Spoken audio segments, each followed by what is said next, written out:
Hare Krishna, Krishna Krishna, Hare Hare, Hare Rama, Hare Rama, Rama Rama, Hare Hare.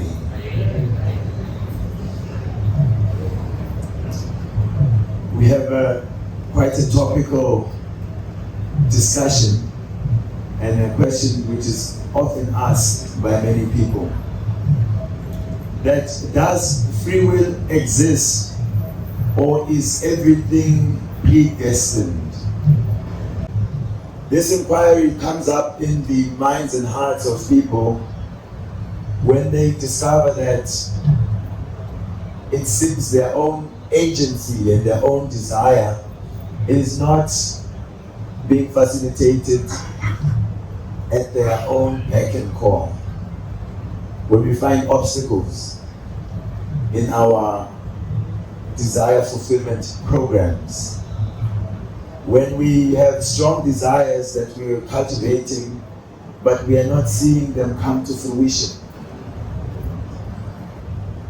when we are frustrated, even though we consider ourselves good persons, by show of hands, who thinks that, I'm a good person?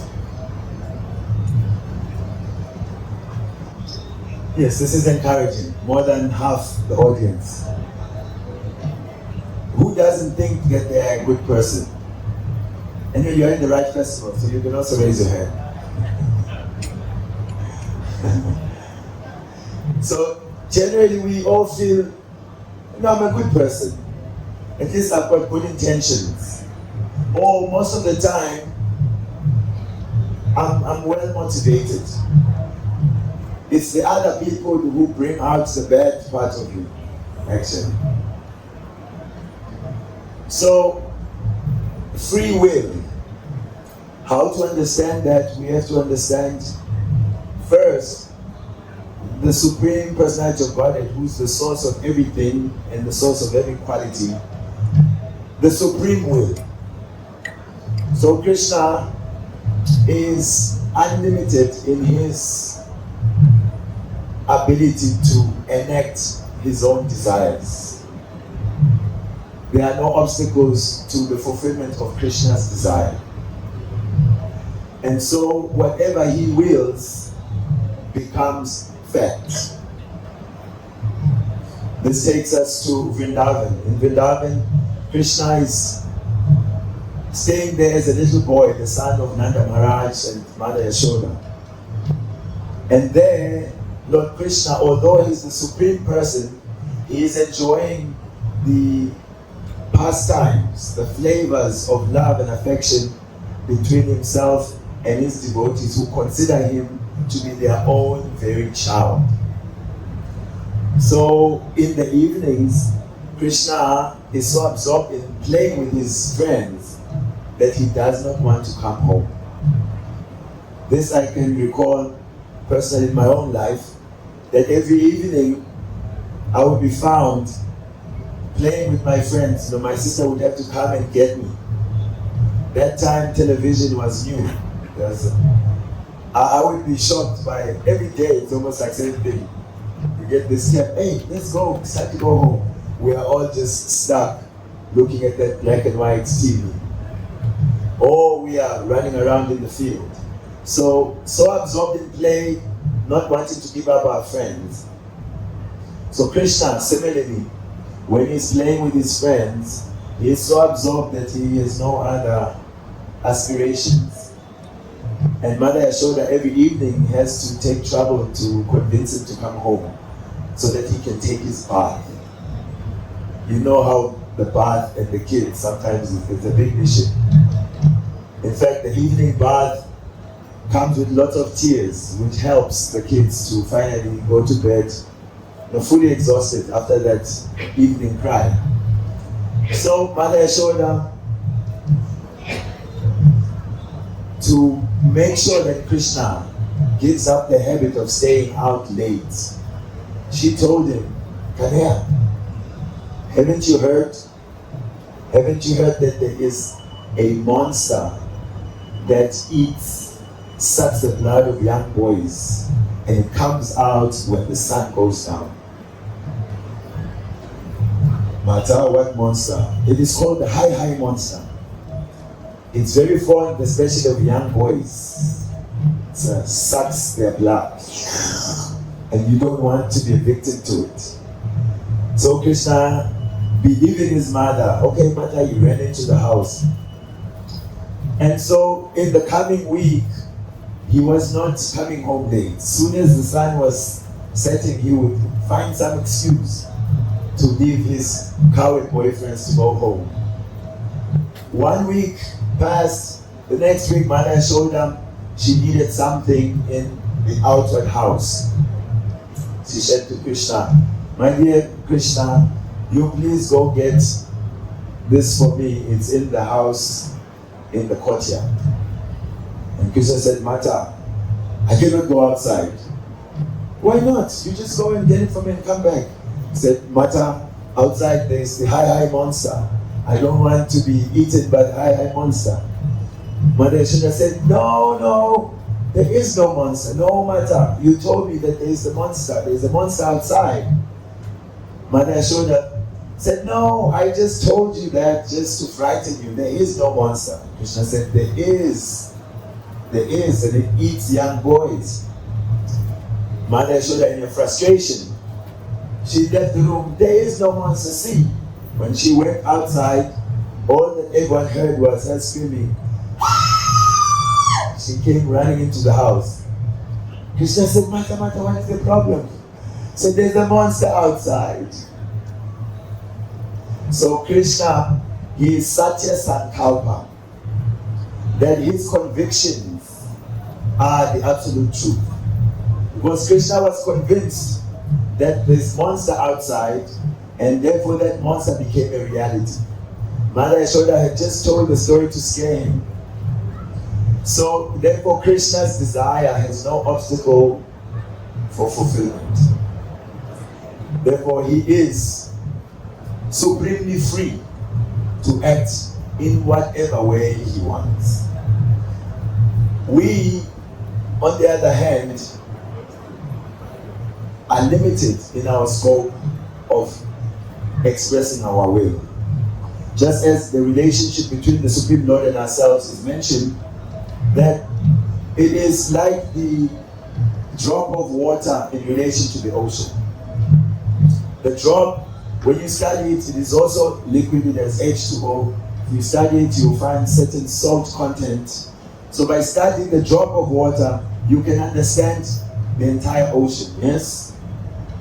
But in comparison, the ocean is vastly different in volume compared to the drop. So similarly, Krishna is like the ocean. He has all qualities in full potency, unlimited amount.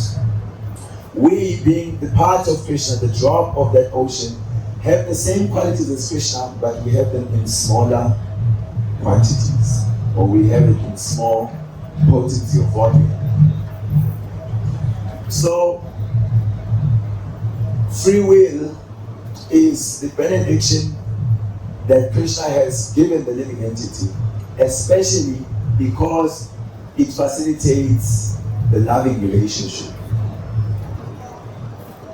If we didn't have choice to love Krishna, to serve him or not, then there would be no glory in devotion.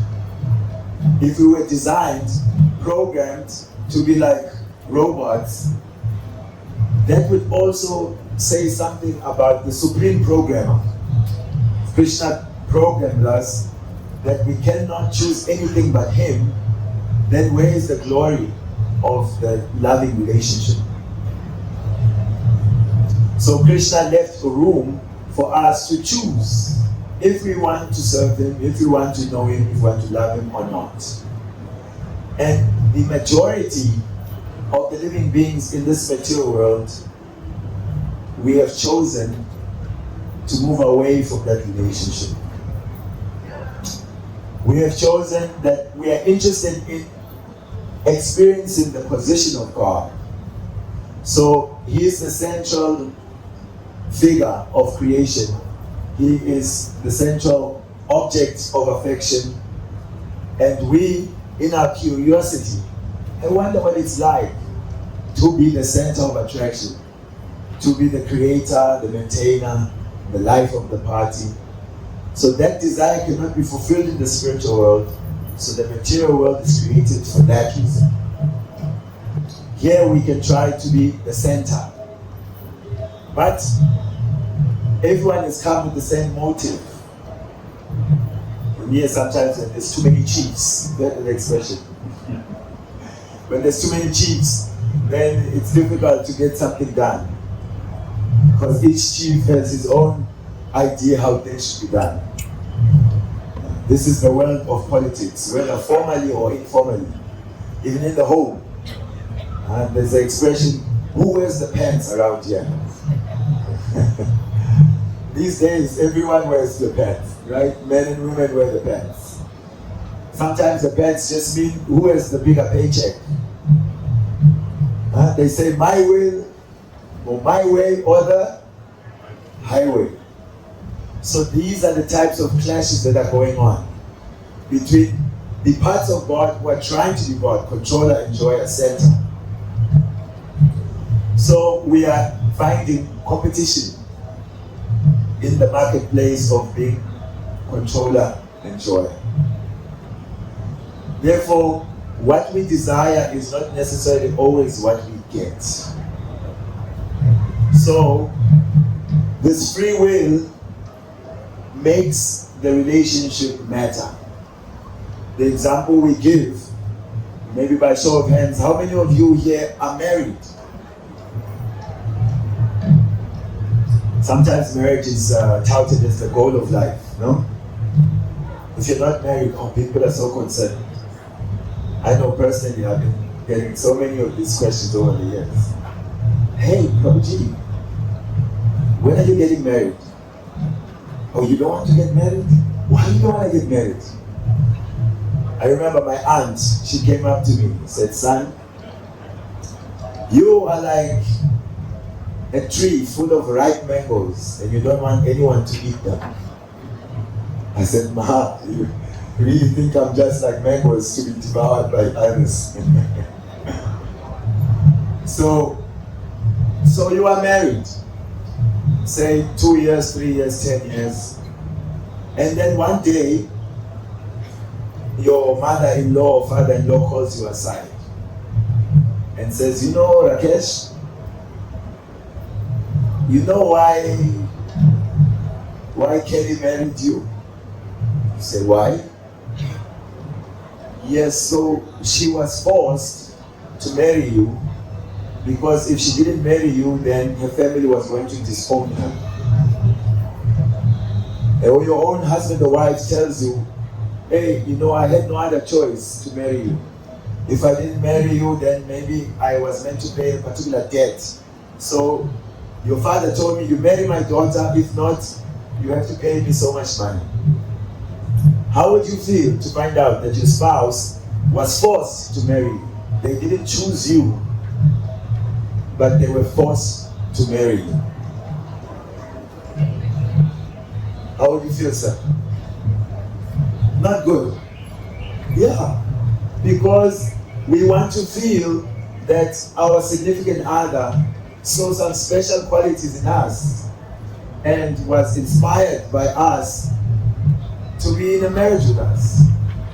That they were forced to marry us, oh, this is very disappointing. So forced love is not appreciated even here on earth. So similarly, Krishna, he does not desire forced love. He is God. He can force us to love him if he wanted. He could have created us without any choice to love him. And then you would have, minions who do whatever he wants. But you can see in this world that there's some people who say, there is no God. There's no God here. You people are just believing in some spaghetti monster who lives somewhere in the sky. What did the Marxists say religion is the opium of the people, Karl Marx. Others say Well, I'm on the fence on the issue. There may be a God, there may not be a God. I don't want to commit myself to either side. I'm agnostic. Others say, well, there may be God, but which God is the real God? This is the question in Hinduism. So many gods. Which one is the supreme God? So the idea of God is not in itself accepted fully by others. What to speak of, I am the servant of God. If you've come to some understanding who is God or if He exists, that I'm His servant. Or He created us so that we can serve Him. Some people feel, what a sadistic person. Sometimes Christianity is also attacked like this. That, when people claim Jesus is God. So, okay, so Jesus is God. So you mean that, Jesus is the Son of God, but He's also God. So this Father created Himself, and then He created us with the inclination to sin. Or He created this world with all the things that make us do wrong. Isn't it? Don't you feel sometimes, God, why do you make all these things that we're not supposed to do? Why are they so enjoyable? Why are they so exciting? So you created us, you put us in a place with all these things that are exciting. Then you told us we shouldn't do this. No meat eating.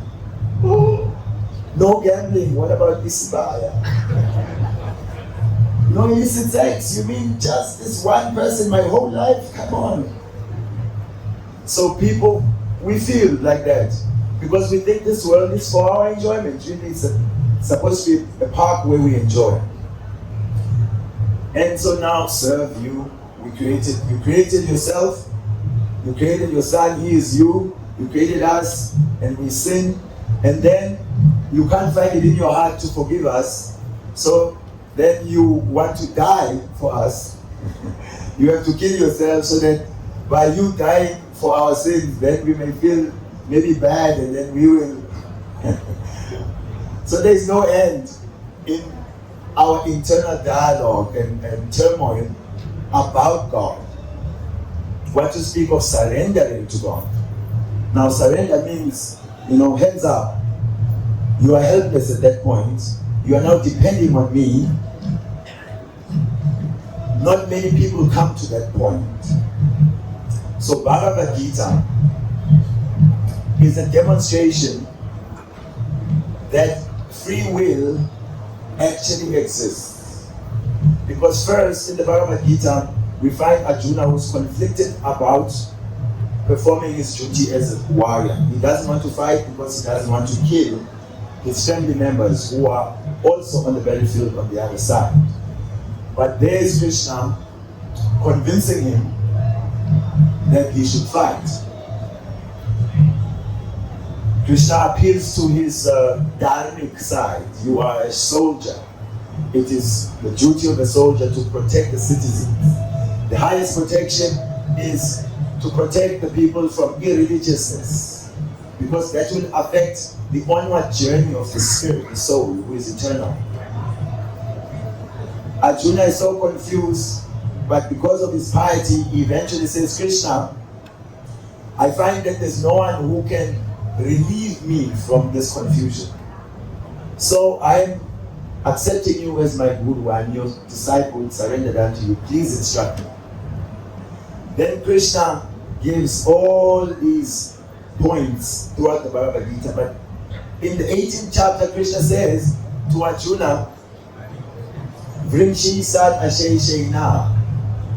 You deliberate on what I've told you. And then Yatyasi, you do as you wish. And if there's something you haven't understood what I've explained, Krishna said, I'm willing to tell you again this information. And if you've heard, which Arjuna said, Nasto Moha Smiti Labda, my illusion has been dispelled, my normal consciousness has been restored. By your mercy, Tat Prasada Maya Chuta, by your mercy, I have regained my natural consciousness. And what will I do? I will do as you instruct. I will execute your will. So we see that Krishna didn't force Arjuna. First, Krishna appealed to Arjuna's religiosity by telling him that the Dharma Shastra says we have to protect Dharma. Therefore, those who are misleading must be killed. Then Krishna appealed to his intelligence. That Arjuna, you think you are killing these people, but the soul cannot be cut to pieces, cannot be burned by fire, moistened by water.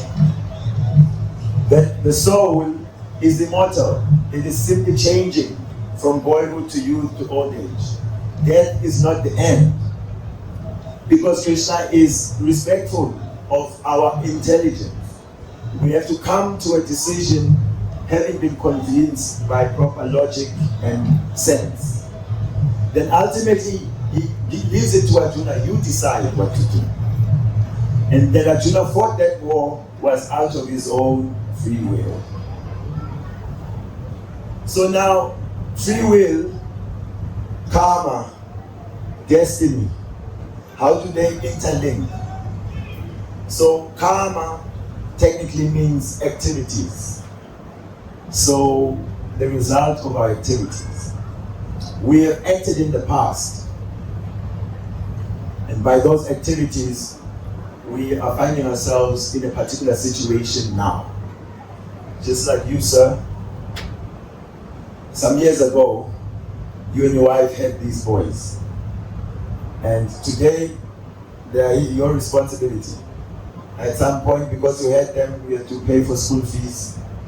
Because you had them, you have to feed them, dress them, like this. So each action gives a reaction. So the reactions of our activities has brought us to the family that we're born in, the nation that we're born in, the type of body we have, even our psychological makeup. And also on the subtle level, there are seeds or which are still yet to fructify, seeds of previous activities. So in one sense, the fruit of previous activity is seen concretely in the gross body.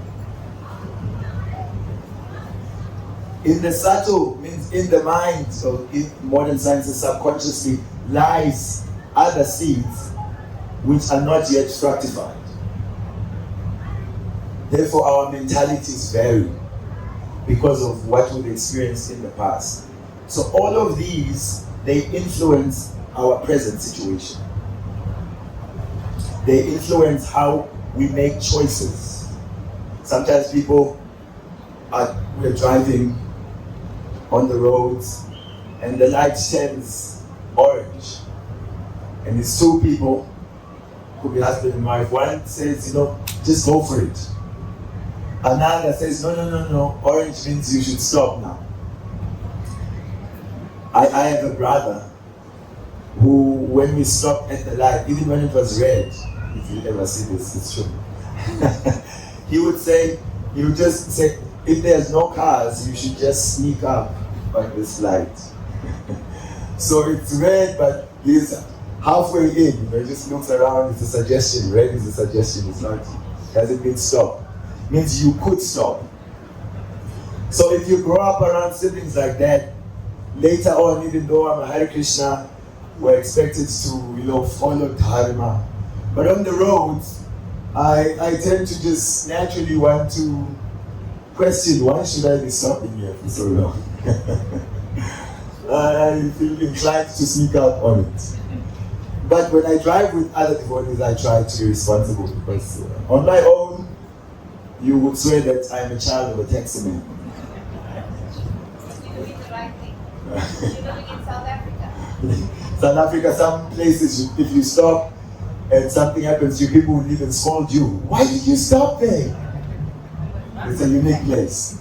Other people who see this elsewhere, this is a proudly South African discourse. Everywhere else, it's no question. It's a matter of being civilized. Red means stop. Orange means yes, don't even try it. Green, you go. For us, it's a rainbow of options there. But our point is that by our exposure, the environment where we've been raised, how we've grown up, there are impressions that are there in our psychology which influence our present day decision making, which influence what we call our free will, our willpower. There are things we will do, things that we won't do, which are just part of our upbringing. So karma, therefore, our activities, they influence our free will. Here's one example. People, they covet freedom. The politicians speak about it, vote for me and we will give you all your freedoms. We fought hard for this freedom. And therefore, we will keep you free. But about freedom, your freedoms can cause you to lose your freedom. When people feel that they are free to exercise their will, sometimes that advantage that you are free is actually the cause of your suffering. Say right now, Isibaya is there. We are here. Is it still there? You never know how business goes. Still exists. I don't expect you to know, but yes? I think that. Yeah, casinos exist, even if that one doesn't exist. Hare Krishna, free promotion. So, if you are free to gamble, the devotees are instructed by the spiritual master in initiation. There was initiation where one vow they make, no gambling. So someone can think, oh, this is a cult. Full adults, grown. Some man is telling them, no gambling. And they are agreeing. Their free will has been taken by this cult. But now, those who seem not free to gamble are protected. If you are free, you can go there. And sometimes you think, great, I gambled and I won. But if you win, what happens? You want to come back again and win more. So sometimes if you suffer, that experience of suffering tells you, oh, I lost my money there, I'll never gamble again. So you are benefited by so-called disadvantage. So our activities in this world, when we think something is positive and we have not consulted with those with deeper knowledge, the so-called freedoms, they cause our bondage. So in this world, people want more and more freedoms, but they want freedoms for their senses. Let my senses be allowed to do whatever. But we see, you're free to smoke ganja. Hey, it's legal in this country. Sorry to tell you if you didn't know. I hope I'm not an agent to influence your free will. Hey, I thought it was illegal, let me try it. So, you may smoke this and smoke that free to enjoy. But that freedom leads you to addiction. And then if you are fortunate, then you realize that said freedom is not really true freedom. Then what do? You surrender your freedom and you go to rehab. Rehab, they take your phone, you can't call your relatives, there's a regimen of sleep, wake up, diet. So by giving up your freedom and coming under that program, you are then rehabilitated. You are helped to become again free from being victimized by the addiction. And when that addiction is gone, again, you gain some freedom to join those who are not addicted to enjoy a healthy life. So when people criticize surrender to Krishna, to the Supreme Lord, as an affront or a removal of our free will, we can explain this, that no, I am abusing my free will now. So-called freedom is getting me into trouble. And what I'm doing now in my so-called freedom is creating a future for me. So this is predestination. Is that another example given? You bought the plane. Once you bought the plane and it takes off, you have no choice as to where it will go. Now you are locked in there, you have to go to that destination. Just by making the one choice to get on. But once you are on the flight, still you have many other choices. You can order this or the other. You can pick a fight with the person sitting next to you. You can argue with the hostesses. You can do a variety of things. You could probably meet your future husband or wife there. You could talk to someone, and then when you land, you have a business deal. So many things can happen by how you use your free will in there. But other things are locked in. You are definitely going to land where that plane is going. That you cannot change. So some things are already hardwired. Just like we have this body, at birth, the number of breaths you're going to have is given. So you cannot really change it unless you know the science. So our activities, action and reaction means karma. If we want to change our karma, we have to learn what to do correctly today that will give a different result in the future.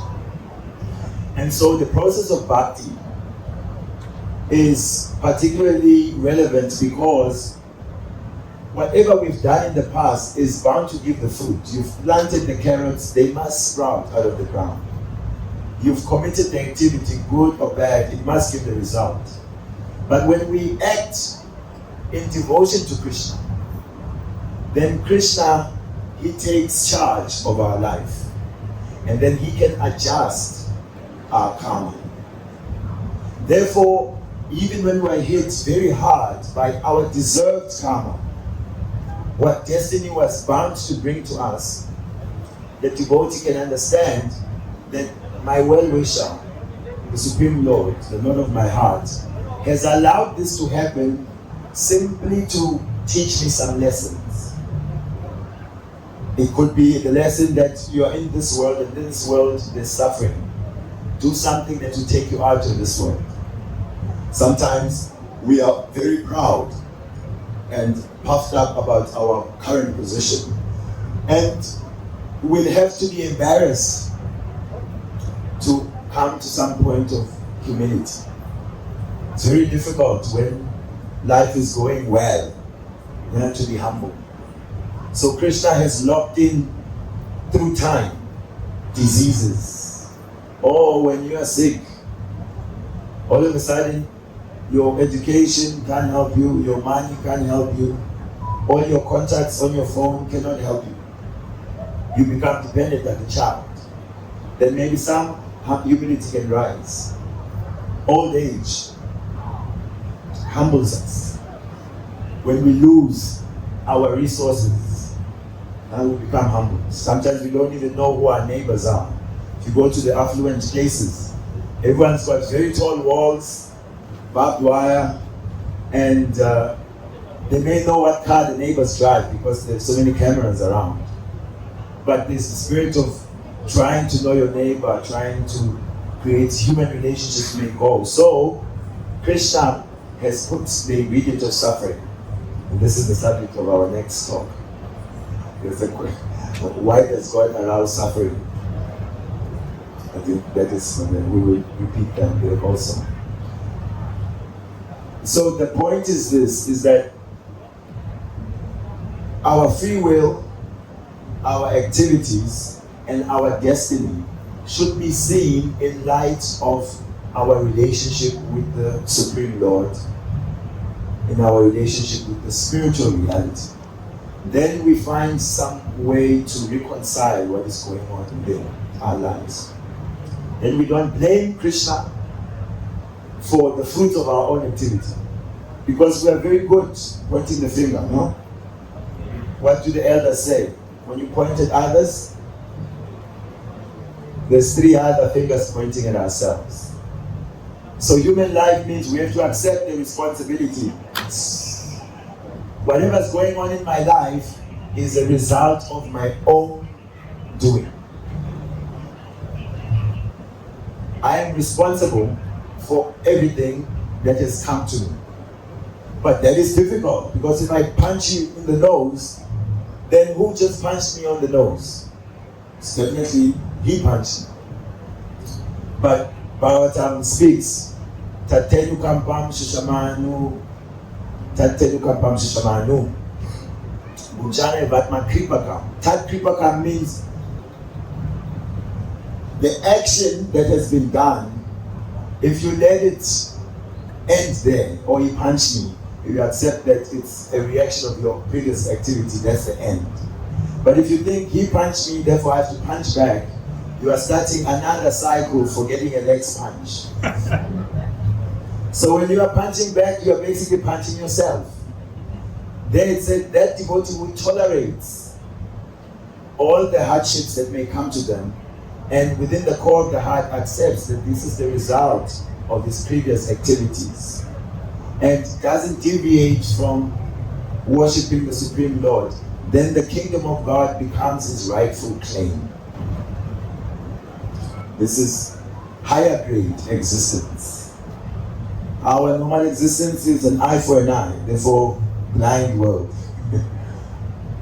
But the spiritual platform is that we understand that our own actions are bringing our reality now.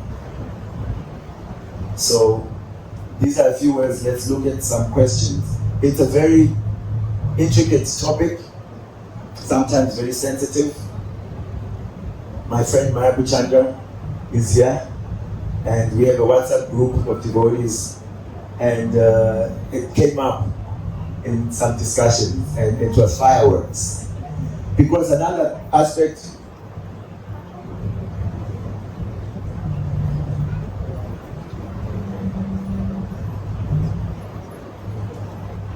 just planning how to rob all of you.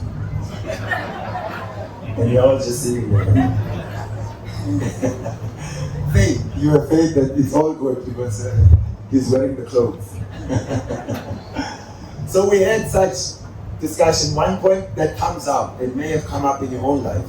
Apparently the next speaker is running late, so we'll have to just drag it on a little bit more. Hopefully it's not to your disadvantage. That if Krishna knows that in 2 weeks' time I will meet with a bad accident on Higginson, and 2 weeks' time comes and that happens, then I mean, where is the love there? And where is his concern for me? And does he know, another side, does he know that this will happen? And if he does know, why does he let it happen? Yeah? This is serious stuff. He is all love, and then he lets so much problems happen. So yes, it is understood that the Lord is all-knowing. He says in the Bhagavad Gita, I know past, present, and future. But we have to understand his personality and his own modus operandi. First thing to know concretely, take it in seriously, we have left the surrendered platform of the spiritual world, where there is no calamities, there's no danger at every step. There's no birth, death, old age, and disease. There are no car accidents. We have found ourselves in the world of danger at every step. So it is described how this material universe is like a prison house. So all of you, we are all prisoners. In the beginning, we asked, how many of us think that we are good people? And practically 90% of the 10 said yes, they raised their hands. We all think we are good people. Whatever bad is coming out is just because of the environment and others, they agitate me and I become bad. But the reality is that by moving away from our position as the servant of Lord and trying to be God ourselves, this is the beginning of our deviancy. And we are put here in a correctional facility. Therefore, all of us are prisoners. And we are in a correctional facility, a rehabilitation center. So, in prison or in rehab, it is not the place for providing you with 7-star living. It's a place where pain sometimes, restrictions, sometimes torture, isolation is used to bring you back to the senses. There's law in this land and you are not God that you can just break the law. You should recognize the law of the land. So here we are being helped to recognize the supreme authority. That there are laws here and there's a lawmaker. If the laws are giving us problems, then we should try to find out who is the lawmaker and why did he make the laws. And we should try to find out what are the benefits of becoming lawful citizens. However, note that Krishna is so loving that actually there are no dangers that are there for the soul. Because there is no death for the soul. So although we are losing people by disease or car accidents, still that personality has not died. Who has been to a funeral? And at the funeral, there's generally a beautiful box there. And it's put up front. And inside that box, who is in there? Young men. If you go to a funeral of your great-grandfather, just so that there's no one in your family now, then who will be in the coffin? A dead person, yes. Okay? So yes, different people have a different relationship with whoever is in the coffin. Some will be there crying, oh, my father is gone. Some, my brother is gone. My husband is gone. And then the children may come and question that. What do you mean granddad is gone? He's there in the coffin. What do the elders say? No. Granddad is not there in the coffin, he's gone. No, but that's him. He's wearing a beautiful suit. That's him. No. He's not there anymore. He's gone to a better place. So the children are thinking this is the same body that we've been seeing the last couple of years. And now we are saying he's gone. How? We can see him. So Srila Prabhupada highlights that actually that means we have never seen the husband. We have never seen the grandfather. If when the very body that we've been dealing with is in front of us, we say that he's not there. So what has left? We say the soul. But the soul means he has left. We don't have a soul, we are the soul. That what we are cannot be cut, cannot be burnt, cannot be drowned. It is anti-material, it is immortal, it's deathless. So Krishna has created us in such a way that all the so-called dangers of this world have no actual impact on us. But because, like the man driving his fancy Ferrari, he buys a nice red one. It's got all the trimmings. So as soon as you get into the car, you start to identify with the Ferrari. You see the younger people, they push the seat back. And then, they have a particular way of holding the wheel. And They've got another one hanging out of the window. So he feels like a Ferrari. So if someone comes, knocks, you hit me, he's hysterical, road rage, he can even shoot someone else, you hit me. The man says, no, I didn't hit you, I hit the car. And that will make him even more mad, You know how much this car is? You know how much I paid? So the driver is identifying with the car. If you've ever scratched your car on this hump, you will know, where did you feel the pain?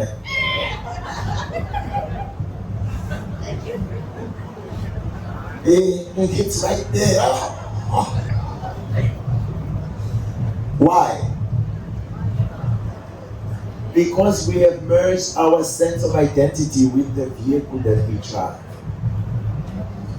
Now, this is the exact situation that spark of spirit, the eternal servant of Krishna, is in this body and is identifying, I am this body. And so whatever is happening to this body is happening to me. And when the preacher man speaks, you're not this body and the soul, it's like, I hear you. But, mirror, mirror on the wall, who's the fairest of them all? It is I, the body. So we are not hearing it deep enough to action on this knowledge. And at some point we feel a little bored even. He's going to tell us we're not this body. But because we are not cultivating the life of the soul, we remain victims of this misidentification with the body. Therefore we suffer thinking all of these things are happening to me. And then we have grudges against the Supreme Lord, who's our supreme well-wisher. And then we think he does not care. How does he allow children to die? Why there are so many wars? And we forget that if there is a war, what has happened? Most of the time, we can just analyze without fear of being cancelled. The most famous war of our generation is going on, Israel-Palestine. There's some dispute around land. This is our land. And worse, each considers that land holy. And because someone threw a punch somewhere, and another threw a punch back, so each generation knows of some punches that were thrown by the other. And no one can be convinced who is at fault except the other. So an attachment to the body, an attachment to the land of birth, and therefore an unending conflict. Then others are born into that place and inherit the dispute. Others hear of this dispute and they make enemies because of how they interpret the situation. Some will choose sides, fly flags, become activists.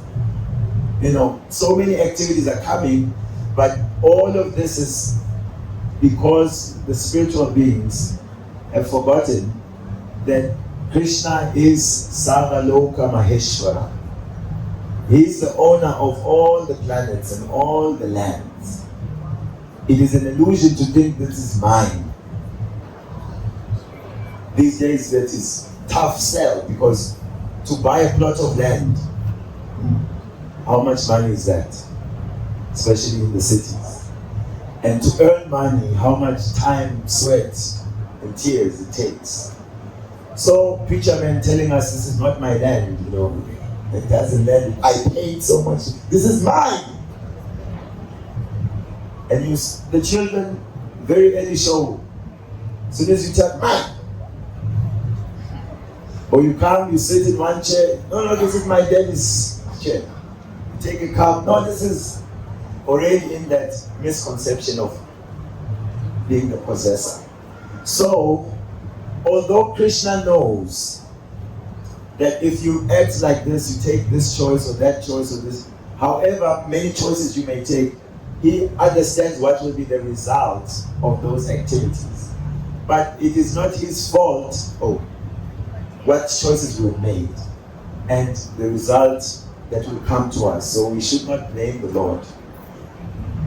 So thank you very much. I think these questions 2, 3 will give to His Holiness. Shila Prabhupada Ki. Open.